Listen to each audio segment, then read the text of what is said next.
बिस्मिल्लाहिर्रहमानिर्रहीम। Class 9th subject physics की new book का हम chapter number 1 physical quantities and measurements को लेके चल रहे हैं। आज का हमारा लेक्चर नंबर 7 और topic number 1.5 length measuring instruments. इस टॉपिक के अंदर हम मीटर रूल, मेजरिंग टेप और वर्नियर कैलिपर को पढ़ चुके हैं। तो आज के इस वीडियो के अंदर इस टॉपिक में रहते हुए लास्ट इंस्ट्रूमेंट के बारे में पढ़ने जा रहे हैं, micrometer screw gauge. Dear students, कुछ लोग इसको स्क्रू गॉज भी पढ़ते हैं, मैं तो इसको गेज पढ़ूंगा क्योंकि टाटो पर बैठ के मैं पढ़ा हूँ, तो बाकी आपकी मर्जी है। तो स्क्रू गेज का टॉपिक आपका प्रैक्टिकल भी है, आप इसको लैब में भी परफॉर्म करेंगे, वहाँ पे सारा तरीकाकार आपको सिखाएंगे। लेकिन अभी पेपर के पॉइंट ऑफ व्यू से इस टॉपिक में क्या कुछ आपको तैयार करना है, कौन सी चीज़ें इंपॉर्टेंट हैं, वो सारी आज के इस वीडियो में आपको बताने जा रहे हैं। अगर आप वीडियो लास्ट तक देखते हैं, वीडियो के साथ जुड़े रहते हैं, मेरी बातें गौर से सुनते हैं, समझते हैं और फिर यही चीज़ें नोट कर लेते हैं, तो डियर स्टूडेंट्स फिर चाहे इस टॉपिक से एमसीक्यू है, शॉर्ट है, इंशाल्लाह वो आपको आता होगा। तो वीडियो लास्ट तक देखें, जल्दी से वीडियो को लाइक कर लें, चैनल को सब्सक्राइब कर लें, प्यार मोहब्बत दिखाएं, ज़रूर लाइक कीजिएगा। आपको बिल्कुल फ्री पढ़ाते हैं, ये सारी मेहनत ना सिर्फ आपके लिए करते हैं ताकि आप तमाम स्टूडेंट्स की फिजिक्स की परेशानी दूर हो जाए, आपकी अच्छी तैयारी हो जाए, अच्छा पेपर हो जाए, अच्छे मार्क्स आ जाए। तो इंशाल्लाह ज़रूर आपके अच्छे मार्क्स आएंगे। जल्दी से चैनल को सब्सक्राइब कर लें, वीडियो को लाइक कर लें। स्टार्ट करते हैं। डियर स्टूडेंट्स, स्क्रू गेज ये एक ऐसा इंस्ट्रूमेंट है जिससे बहुत छोटी लेंथ को आप सही तरीके से मेजर कर सकते हैं। कोई भी एक ऑब्जेक्ट ले लें, जैसे फॉर एग्जांपल कोई स्टील का एक छोटा सा बॉल है इतना सा, अब उसका आपने डायमीटर निकालना है या एरिया कैलकुलेट करना है, तो आप स्क्रू गेज की हेल्प से कर सकते हैं। तरीका सिखाएंगे, अभी आप जहन में कुछ चीज़ें रखें, ठीक है। इस तरह कोई आपके पास एक छोटी सी वायर हो सकती है, आप उसकी थिकनेस मालूम करना चाहते हैं, तब भी आप इस स्क्रू गेज की हेल्प से कर सकते हैं मालूम। तो यही चीज़ फिर आपको यहाँ पे बताई जा रही है। पहले इन्फॉर्मेशन कि it is use to measure very small length such as diameter of wire, thickness of a metal sheet. कि भाई ये जो आपके पास स्क्रू गेज है, इसको हम इस्तेमाल करते हैं किसी भी ऑब्जेक्ट की स्मॉल लेंथ को मालूम करने के लिए। फिर आगे देखें ना, डायामीटर, वायर का डायामीटर भी आप इससे निकाल सकते हैं। इसी तरह से कह रहे हैं thickness of a metal sheet, कोई मेटल शीट की अगर थिकनेस मालूम करना चाह रहे हैं तब भी आप इससे कर सकते हैं। अब इसका मतलब कितनी छोटी से छोटी लेंथ को आप मालूम कर सकते हैं, ये आपका मेन क्वेश्चन है। तो कितनी छोटी से छोटी लेंथ को इससे मालूम किया जा सकता है, तो ये है आपका इंपॉर्टेंट शॉर्ट क्वेश्चन या एमसीक्यू बन सकता है।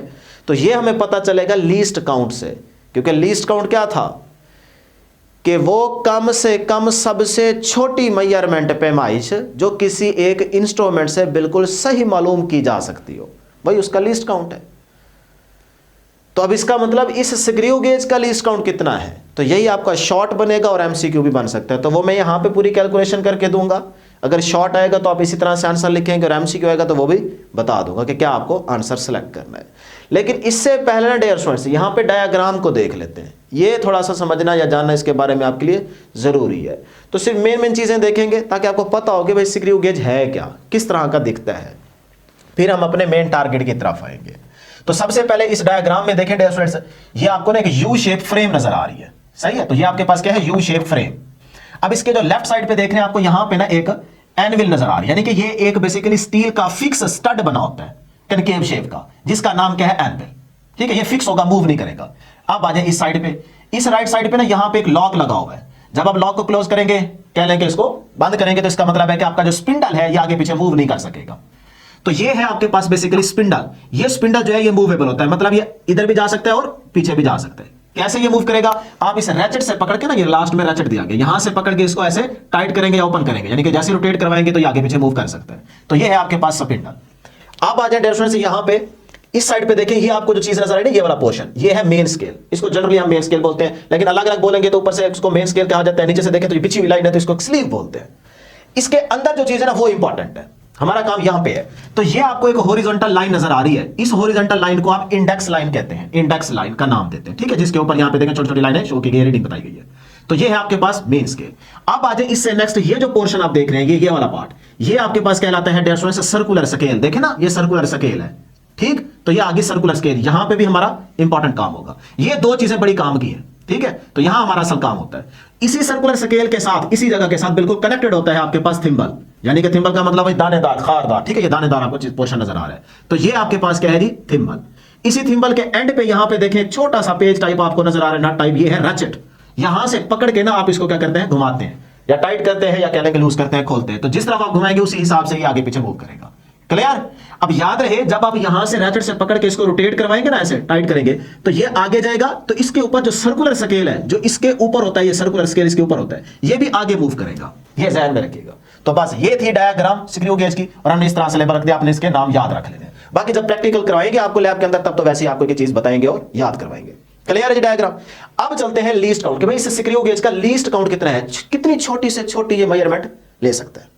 तो डियर स्टूडेंट्स, लीस्ट काउंट को निकालने के लिए सबसे पहले फार्मूला याद रखेंगे। ये आपने लाजमी याद रखना है। क्या फार्मूला जी? Pitch of the screw gauge divided by total number of divisions on the circular scale. ये है फार्मूला, इसको रट्टा लगा लें। अब यहां पे डायरेक्ट भी हम पिच की वैल्यू लिख सकते हैं, जैसे बुक की लाइन में दी गई है 0.5 मिलीमीटर, और यू शेप का जो आपको फ्रेम नजर आता है ना, इसके ऊपर भी लिखा होता है। जब आपको स्क्रू गेज दिखाएंगे लैब में जाके आप चेक कर सकते हैं, तो उसके ऊपर भी लीस्ट काउंट लिखा होता है। लेकिन डियर स्टूडेंट्स, यहां पे डायरेक्ट में वैल्यू नहीं लिखूंगा, आपको उसकी कैलकुलेशन आनी चाहिए कि पिच निकालते कैसे हैं, ये आपको पता होना चाहिए। क्योंकि कुछ स्क्रू गेज के ऊपर ना, यहां पे जो सर्कुलर स्केल होती है उसमें टोटल नंबर ऑफ डिवीजंस 50 होती है, जैसे मैंने यहां देखिए 50 वाला लिया होगा।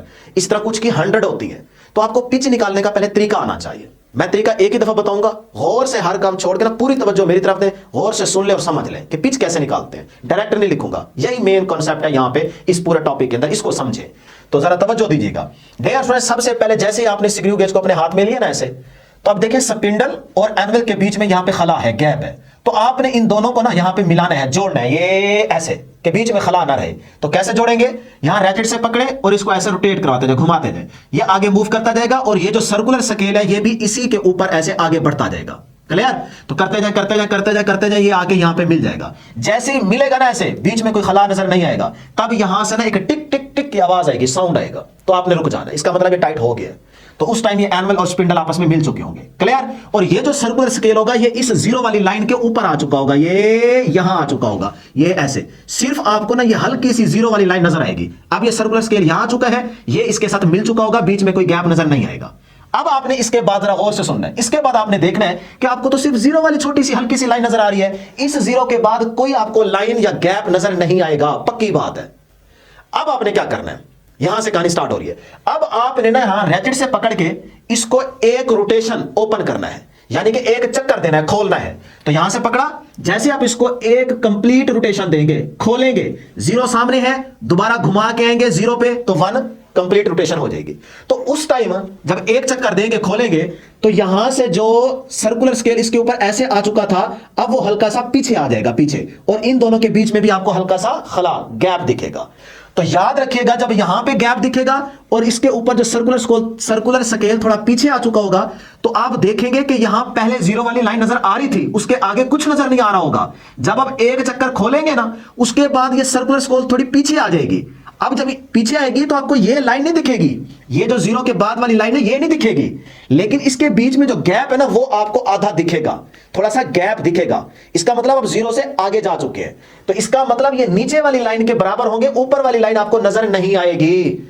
तो साबित हुआ कि जीरो और इस 1 वाली लाइन के बीच में आप होंगे। जब एक चक्कर खोलेंगे, 1 कंप्लीट रोटेशन ओपन करेंगे, तो सर्कुलर स्केल इतना पीछे आ जाएगा कि 1 और 0 वाली लाइन के बीच में होगा।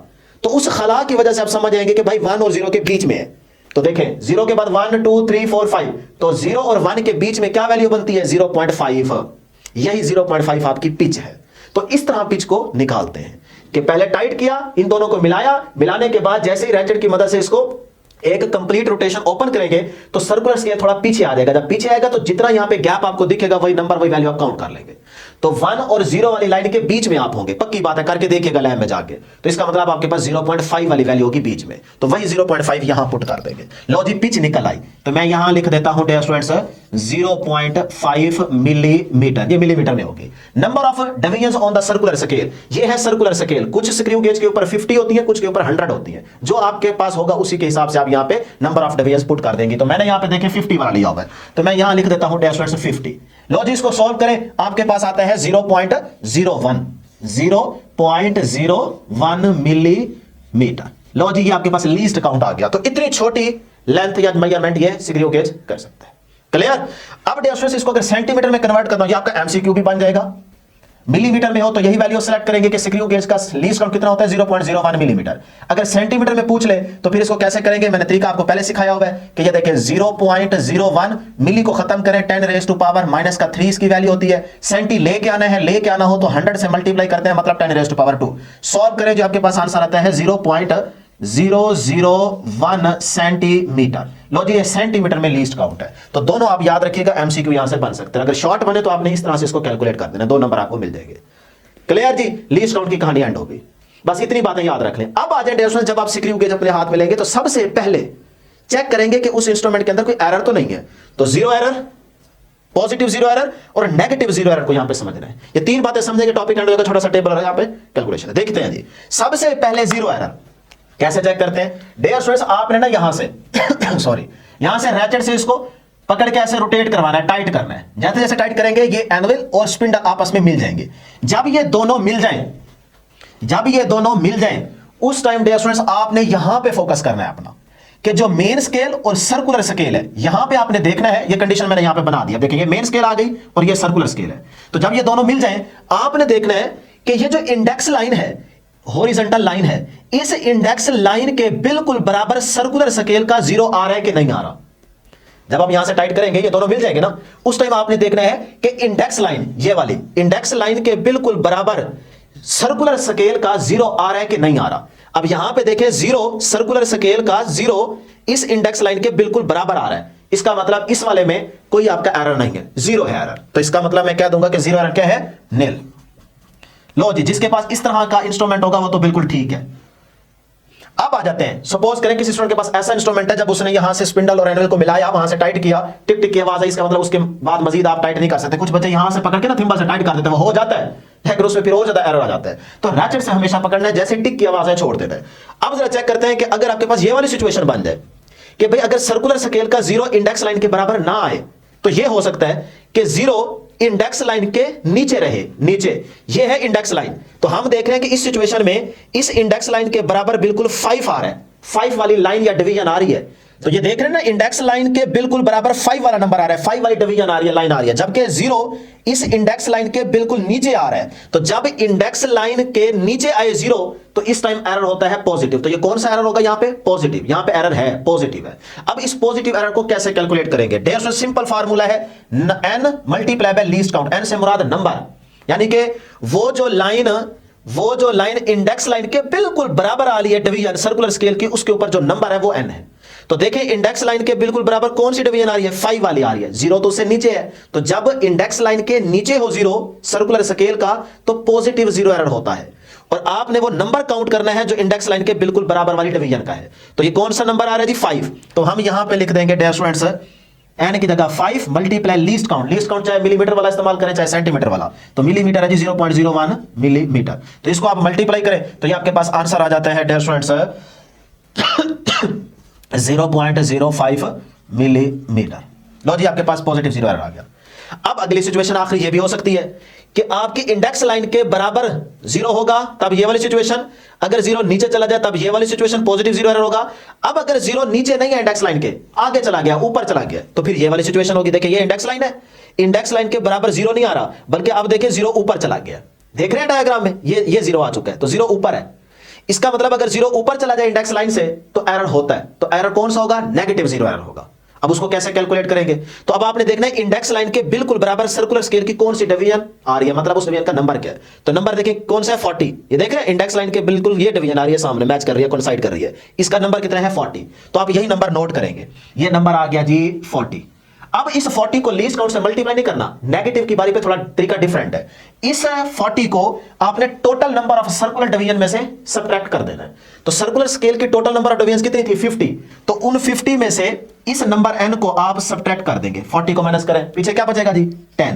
अब ये जो नंबर आया है ना 10, इसको आप लीस्ट काउंट से मल्टीप्लाई करेंगे, तब आपका वो नेगेटिव 0 एरर होगा। तो लीस्ट काउंट कितना है, 0.01 मिलीमीटर। तो उसको 10 से मल्टीप्लाई करेंगे, तो यानी कि 10 मल्टीप्लाई 0.01 मिलीमीटर, तो ये आपके पास आंसर आएगा 0.1 मिलीमीटर। लो जी, ये आपके पास नेगेटिव 0 एरर आ गया। इस तरह से आप नेगेटिव और पॉजिटिव एरर निकालते हैं।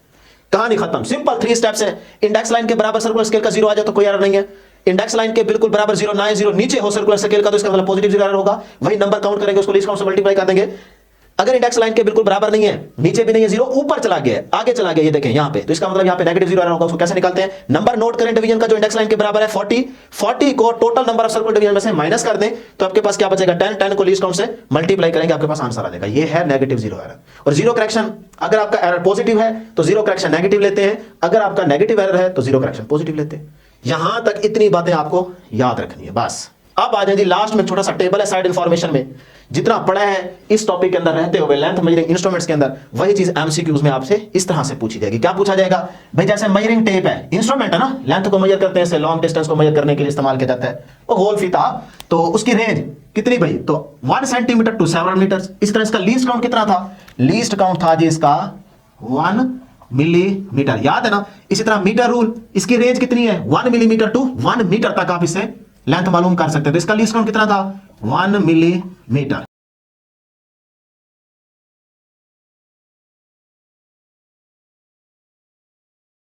वर्नियर कैलिपर, वर्नियर कैलिपर की रेंज 0.1 मिलीमीटर टू 15 सेंटीमीटर तक, तो इसका लीस्ट काउंट 0.1 मिलीमीटर।